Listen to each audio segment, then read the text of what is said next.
Willkommen, I'm Nee West and warm greetings to you all for episode 7 of European Goals, the podcast series and diverse diary of my trips around Europe, taking in top-level football and exploring a cabaret of city culture.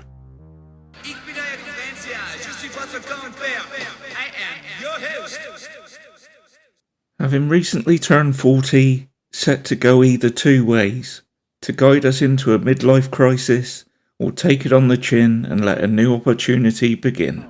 We would choose the latter as myself and Donny headed to Deutschland, plotted a course to Berlin and the Bundesliga for Hertha Berlin versus Bayern Munich.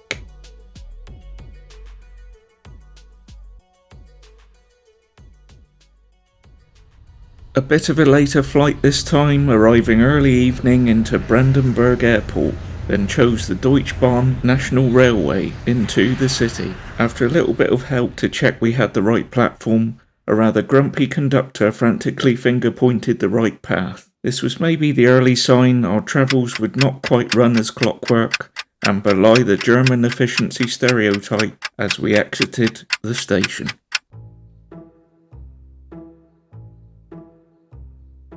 Faulty powers to faulty towers, as our hotel was rather old school. A beer fridge at reception wrapped with a heavy-duty lock and chain, and a hotel manager wanting to wind down for the evening drawing in. I was too thick to study German language at school, certainly relying more on gestures, as clearly the despairing staff knew little English either, as euros were exchanged. We got to our functional room, but with a rather dysfunctional door lock. No key card here, just a key, a shoulder shrug, a blunt blade, and a twisted tip that was trying to loosen a knob. With a few tough turns, we gained access and would cut and run for a local late night bite and a couple of beers. We were located locally in terms of neighbourhood, off a main road in the Tiergarten district.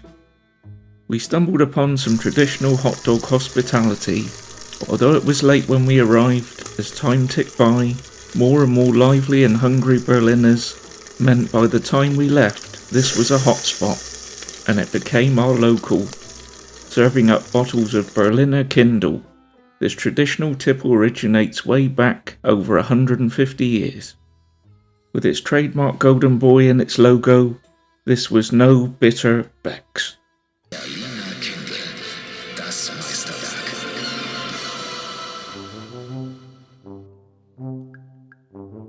From masterpiece to a piece of work. Returning to our hotel room, the buckled key we had inherited would just not let us in. So after a few fraught attempts, the ruffled receptionist called the seemingly jovial old German night janitor to come to the rescue. Looking at the key and muttering a single kaput, which we all could understand, he disappeared. No replacements here, as an awkward silence was replaced by a heavy hammering, returning with a crooked if capable key, though hanging by a thread. Great craft work.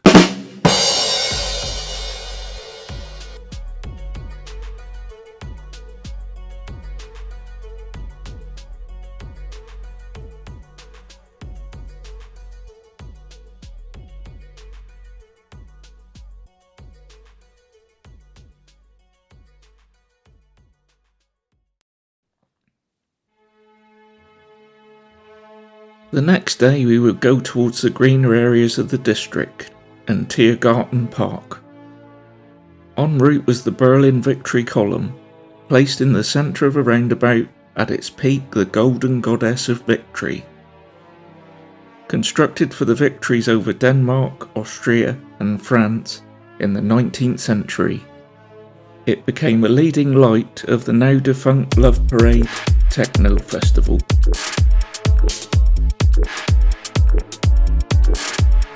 The park is Berlin's largest, seen as the city's green lung. Originally royal hunting grounds, it now has Berliners at its heart, frequented both by natives and visitors alike. It had a sturdy Soviet war memorial, the Soviets commemorating the lives lost in the Battle of Berlin. A large Soviet soldier standing atop of it, artillery surrounding it, along with T-34 tanks, the most produced tank of the Second World War. Our route through the park took us on to the Reichstag, home of the German Parliament, its dome sitting above the debating chamber. Its sustainability is self-sufficient, producing its own natural light and ventilation. A sight to be seen, with also the Spree River nearby, offering calming cruises through the city's centre. We crossed the river to Bernerstrasse and set our eyes on the Berlin Wall Memorial. The complex includes part of the original wall, an exhibition centre and Chapel of Reconciliation. The wall, cemented in place in 1961 by the Socialist Unity Party dictatorship in the east to halt mass migration to the west, said to be over 4 million people, and seal their borders to any that hoped to escape their regime.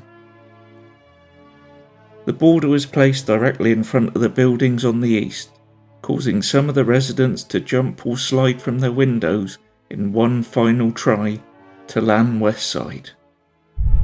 It fell on the evening of November the 10th, 1989, with demolition of the division that took over 140 lives. It's fitting that these fallen are not forgotten.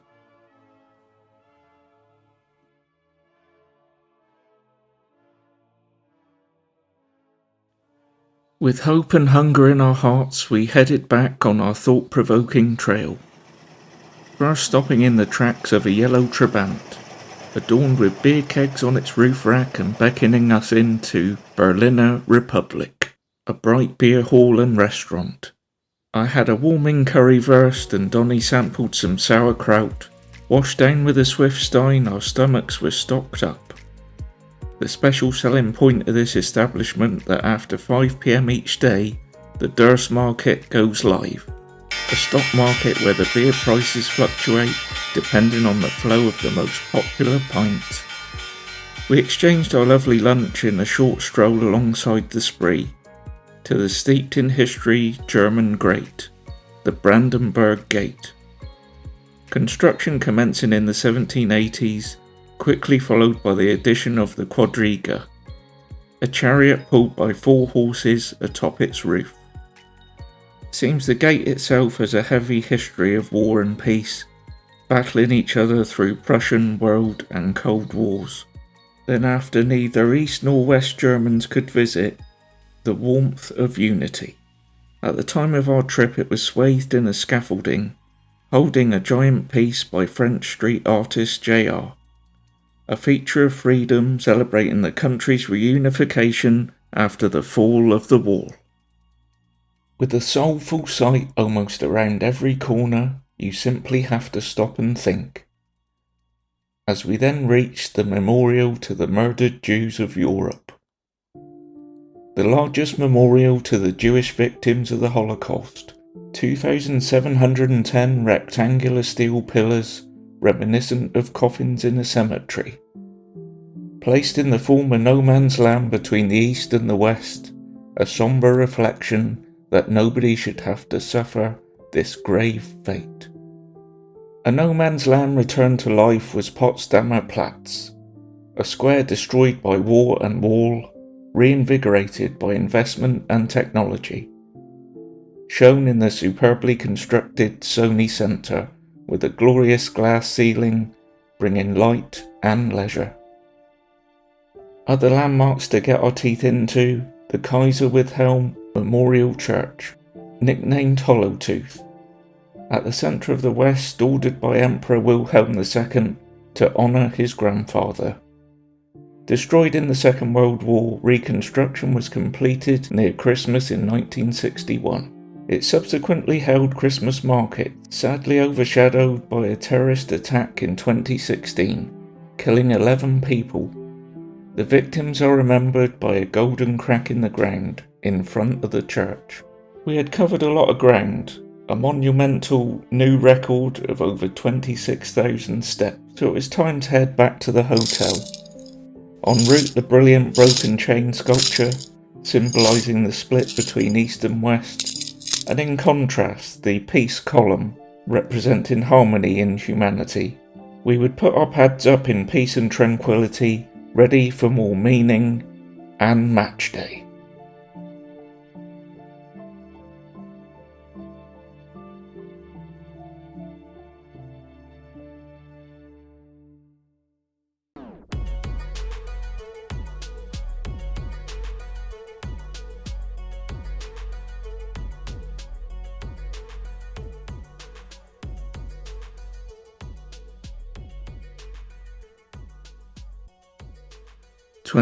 September 28th 2018, match day or a big Bundesliga night out. Which meant we had some chosen checkpoints to reach before reaching our destination, starting with Charlie. Easy to spot with the suspended portraits of a US and a Soviet soldier still in a Cold War standoff, it marks the official border crossing between the East and the West. Closed in 1990, the barbed wire is gone, and the border now separates a McDonald's and a KFC. But who's better? There's only one way to find out. Fight! My money's on the burger, as the German citizens are no chicken. We escaped to the restored square of Gendarmen Market, showing off Concert Hall, Konzerthaus, bringing the congregations of two 18th century churches either side together, to the north the French and to the south the German, taking a stand in the square and amongst a sleuth of over 100 similar sculptures across the city were its beautiful buddy bears. For over 20 years signifying tolerance, acceptance and understanding of Berlin and Germany as a welcoming, coexisting and cosmopolitan, peaceful place to be. A reflective end to our tourism came at the topography of terror.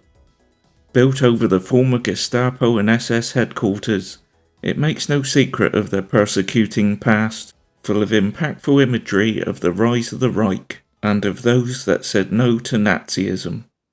A striking, shocking and sometimes silent review of their reign. The day's history had made us hungry, so before making our way to the match, we stopped by an early regular haunt of our holidays, Hard Rock Cafe.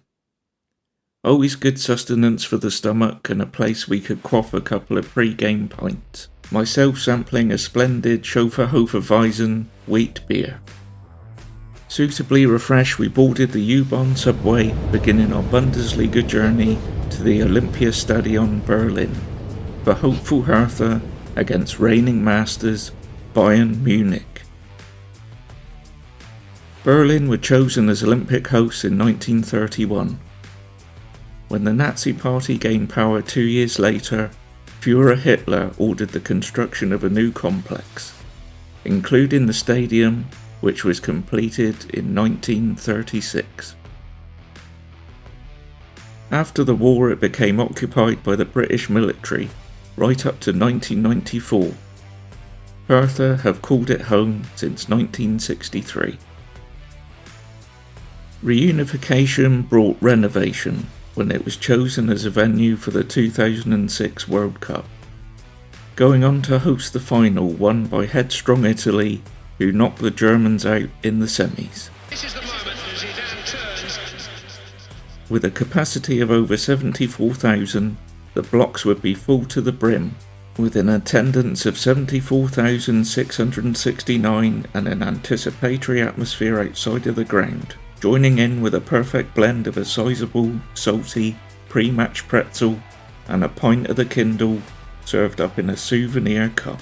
The beer would be flowing throughout, as well as the plentiful pissoirs once the Wiener taps were open. The loose Lorin lager paved the way for an awesome atmosphere inside too, from start to finish. The best I've ever witnessed pre-game. Some Bayern fans mixed in with the home support, legless local lads playing musical chairs between rounds, shuffling up and down on the steep stone steps and miraculously not breaking a leg or spilling a drop. Pre-match, the music didn't stop.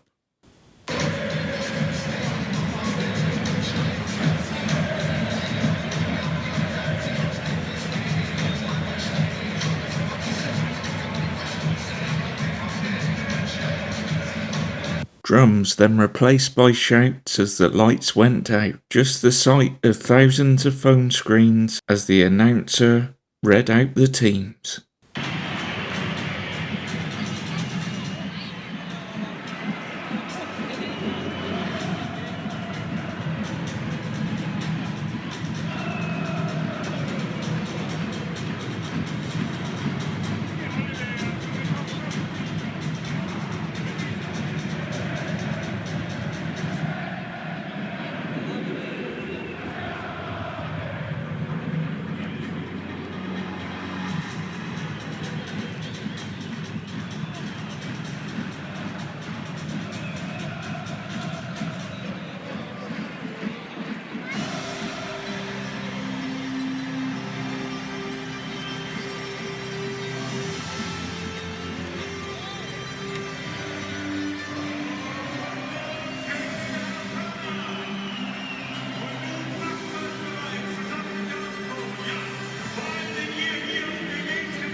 Zunächst auf der Bank für herthabsc. Fürs Turnier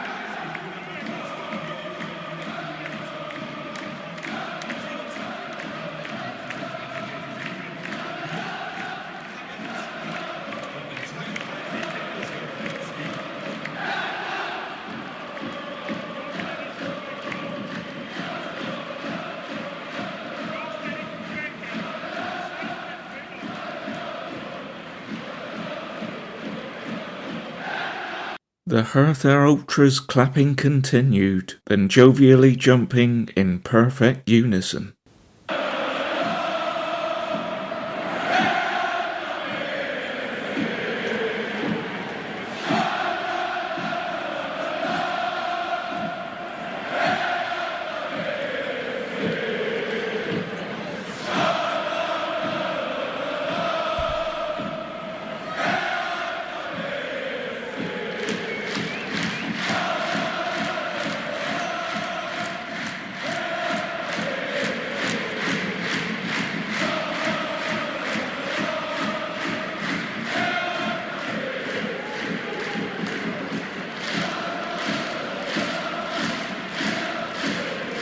The Berliners up for the fight, you had Bayern Ultras in the red corner, pinning their colours to the mast for the clash, with a small tifo reasserting their strict red and white identity. Their team, though, turning out in a very light green. The players came out of the tunnel, Berlin in their bright blue and white stripes in respect of the colours of the smokestacks on the steamship their founders sailed on, and accompanied by mascot Hertinho the bear. They were ready to roar.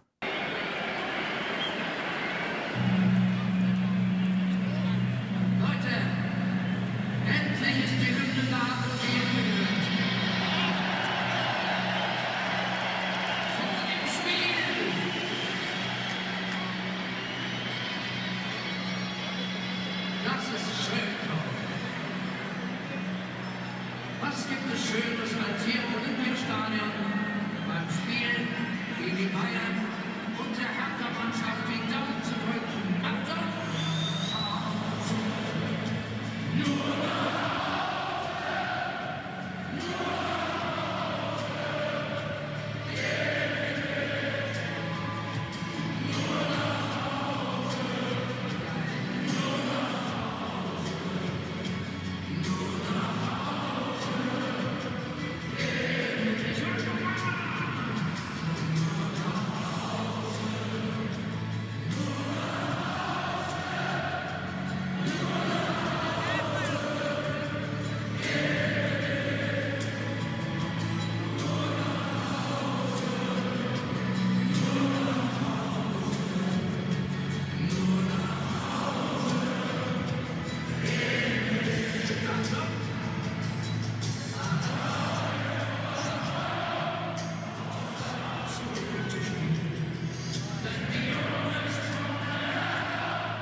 Having belted out Nurnak Halsa, referencing they'll stay at the stadium, their home, a spin of Rod Stewart's I Am Sailing, this old lady was ready to rock.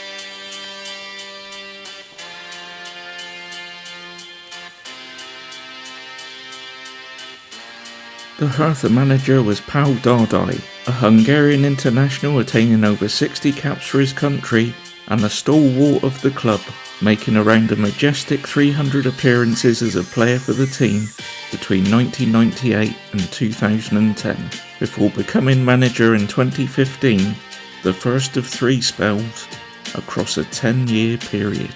The Bayern manager, born in West Berlin, dominant Croatian international defender Niko Kovac, over 80 caps for his country, 2 spells as a player for Hertha, the latter signing from Bayern in 2003. This would be his only full season managing the Munich side. The Hertha team included Ondrej Duda, the Slovakian midfielder who had a goalless loan at Norwich City, Manchester City youth Javier Del Rosen, well known to Chelsea fans Ivorian forward Salomon Kalou, Valentino Lazaro, who had a loan at Newcastle, and a player I don't recall whatsoever, centre-back Karim Rekik. He came through at Manchester City and then had unfulfilling loan spells at both Blackburn and Portsmouth, making only a handful of appearances. The Bayern team had Renato Sanchez, just back from a loan at Swansea City, Colombian maestro James Rodriguez, who we'd already seen at Madrid and of course had a loan at Everton, Dutch flyer Arjen Robben, who had a successful spell at Chelsea, Brazilian pass master Thiago, who joined Liverpool in 2020, and Jerome Boateng, the centre-back who Bayern signed from Manchester City in 2011. An unused sub was Serge Gnabry.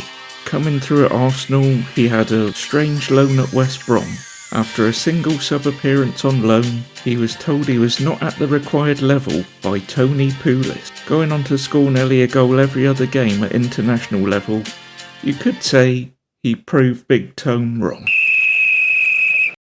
Bayern started reasonably strong, German international Boateng heading wide from a corner, but Berlin were up for the battle. Brave and full of confidence, they took the lead midway through the first half.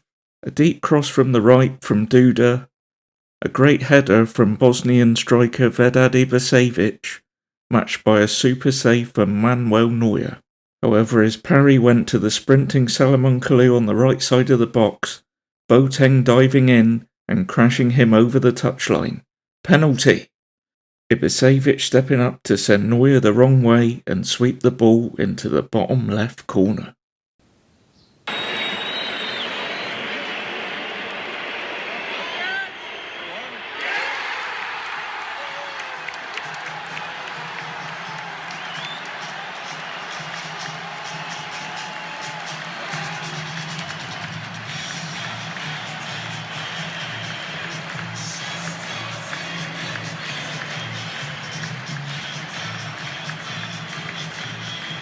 Keeping the pressure on, in the 44th minute it was 2. A flick pass from Kalou to Lazaro on the right of the 6-yard box, his pullback driven into the top right corner by Duda, leaving Rapid Robben raging at half-time. Bewildered Bayern had some chances from a series of corners in the second half, Dilrosun clearing another header off the line, and a double save from competent Kraft in the Hertha goal. The happy Hertha ultras suggesting the Bayern team go west.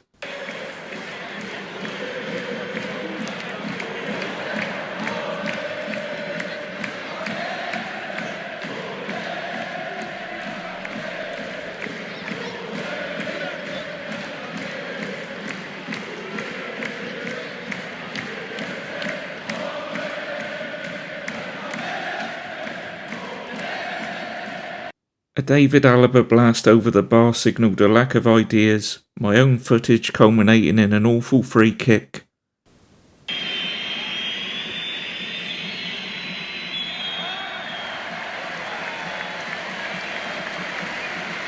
And a Bayern player slipping on their ass taking a further corner.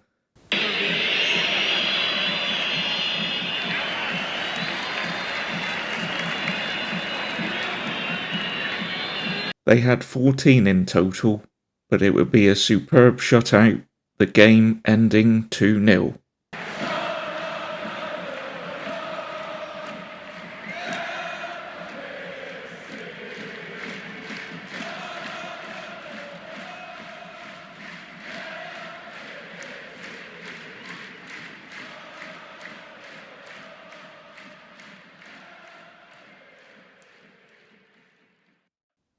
It was Hertha's first success over Bayern for 9 years and sent them just below them on goal difference at the top of the table. They had inflicted the first defeat in Niko Kovac's Munich managerial run. Their flying start unfortunately wasn't maintained, and they would finish in a middling 11th, winning just 2 of their last 10 games. Bayern would better Borussia Dortmund in the fight for top spot, their 7th title in a row, a 5-0 battering in April, doing the damage to the Dortmunders.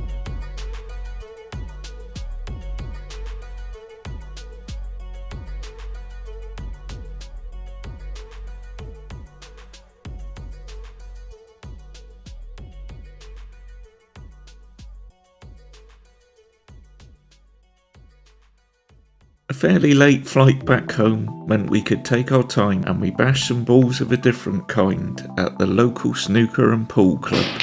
Cue our idea of a relaxed ride totally going to pot, as our travel day would turn into a scene resembling planes, trains and automobiles. Oh boy, what? Catching the correct train seamlessly, it sidled in to one of its scheduled stops, and that's where it stayed. Broken down and confusion reigned as the announcements from the speaker were hard to translate, but a glance at the supporting screens meant a definite delay. We wandered out onto the street, a cross couple having a slanging match made us cross and board a bus. Google Maps had us going around in circles, though progress was being made despite seemingly stopping at every stop, which was certainly not helping our heightened anxiety as time was ticking away. We clocked a taxi rank of sorts and with just enough euros, called it, jumped off the bus, and after a patient if slightly panicked wait, us lost boys belted ourselves in. Burn rubber does not need warp speed.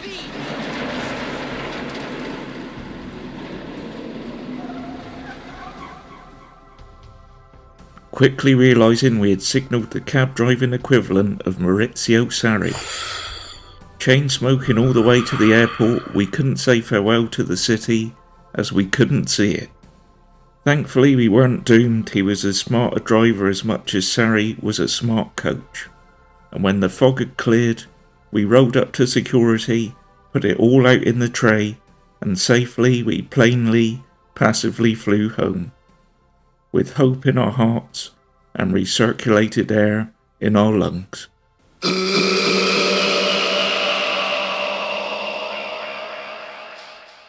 That leads us nicely into this episode's City Summary. Bountiful bangers and fanatical food, wonderful warmth, greys, greens and graffiti, meaningful marks and memorials. There is a bloody history and Berlin doesn't shy away from this. It seems to do all in its power to provide balance, and in this day and age that's no bad thing. I would recommend a visit to anyone. It will open your eyes and your soul. I am slightly biased as I have some German blood myself. It might explain my sense of humour. But to be frank, it isn't the worst. Many thanks again for listening. I appreciate your ears as my journal continues covering my football years. I hope you will return again as next comes a sweet trip back to Spain.